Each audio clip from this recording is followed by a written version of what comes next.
Hello everyone, welcome to another Underrated Film Saturday, and I am Spider Queen Minion Michelle. I am back from being on this channel in the previous year of October. If you want to see my previous video, you're more than welcome to check it out, it's still there. So yes, without further ado, let me address what I wanted to discuss for this Underrated Film Saturday. And in case you aren't aware, there will be various other minions taking over this channel for the rest of October in honor of Halloween. And don't worry, the regular Michelle's fine. She'll be back soon. So, without further ado, let me address what I wanted to talk about. And that is the film The Babadook, which is actually a relatively recent film. That I believe is relatively young, probably in between 2 to 1 year old. So it's really new. It hasn't been, I think, thoroughly recognized because this is a Australian/Canadian production. So it doesn't really have a lot of the financial caliber that you would see of a Hollywood film. But nonetheless, it is still rather interesting and I think offers a very unique perspective when it comes to these kinds of films, in particular horror films. And I thought I would address that for today's video. So basically, in case you have not heard of this film, it involves a mother and a son.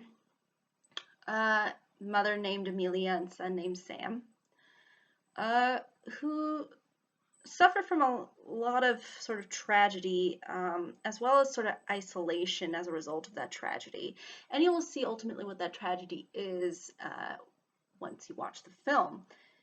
Now, eventually, within the film, you'll notice how they ultimately sort of come into contact with this sort of evil entity. It's almost like a monster as well, called the Babadook. Now, it's not really thoroughly explained within the film what exactly the Babadook is, but it's supposed to be kind of like a boogeyman, so to speak. And apparently he's kind of like a demon because he can sort of possess you, and you'll see how he possesses one of the characters within the film. But there's a lot of mystery to him. We don't really necessarily know who the Babadook is. Some people might have some theories onto this, but it's not really ultimately revealed within the film who exactly he is. But it's sort of expressed that he sort of has this inclination towards magic, as well as causing sort of various havocs, like you know, having bugs crawl in, and you know, just kind of creating this very uncomfortable environment for Amelia and her son Sam.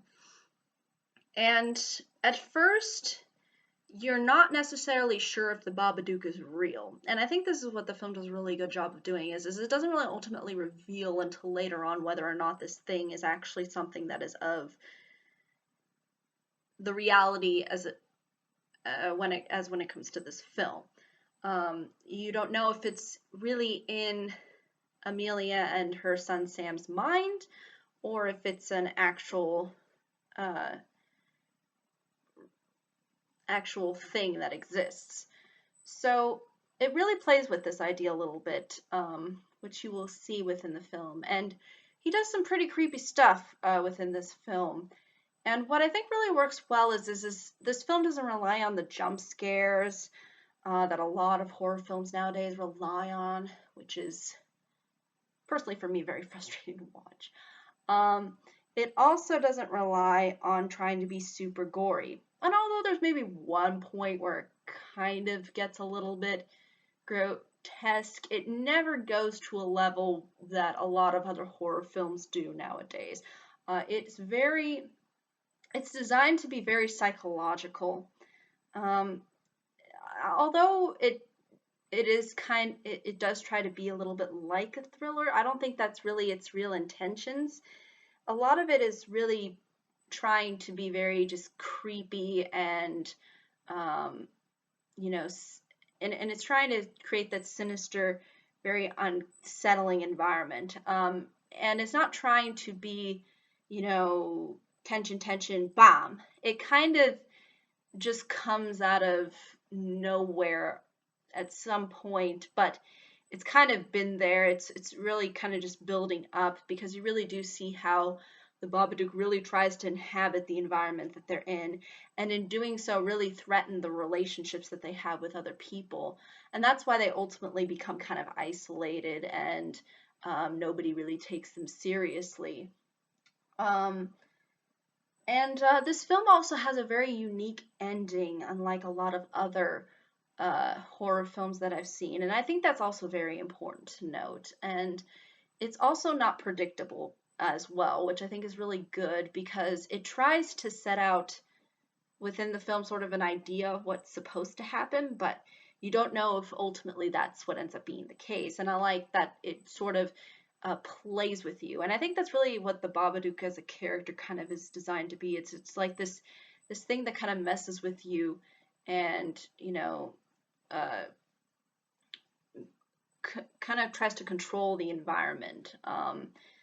And I think also the relationship between the mother and the son is it's handled in a very kind of realistic as well as uh, and also in a very developed manner because you see how they're sort of um, you know they're trying to kind of sort of get through life because they suffered tragedy, um, and you see how it really ultimately impacts them as characters, and I think that ultimately really works for this kind of a film. Uh, and you really do see the struggles that are put in front of them and how they overcome them. And that's also something that I think is really important for a film like this to do. And you really do see the strength and resilience that's within them. Um, and I think though that's really ultimately though all I can say about it without giving too much away. Again, it really didn't make a huge amount of money when it came out, and it really wasn't, I think, as well known by people because it was an Australian slash Canadian production. So although I'm sure it might have gained some platform within those countries, within the United States, I think it's largely unheard of, or it's maybe heard of within certain circles, but maybe I don't think a broader audience. So I think it is definitely worthy of a recommendation if you're interested in these kinds of films. Um, but I think that's really ultimately all I can say when it comes to this film, though, without giving too much away. However, if there are any questions, comments, concerns, I'd be more than happy to answer them. Thank you so much for watching. I hope you all have a pleasant day, week, month, and year. And this is my video for this year. Another minion will be coming for tomorrow's video, so stay tuned for that. And until next time, hopefully next year, bye-bye, everybody.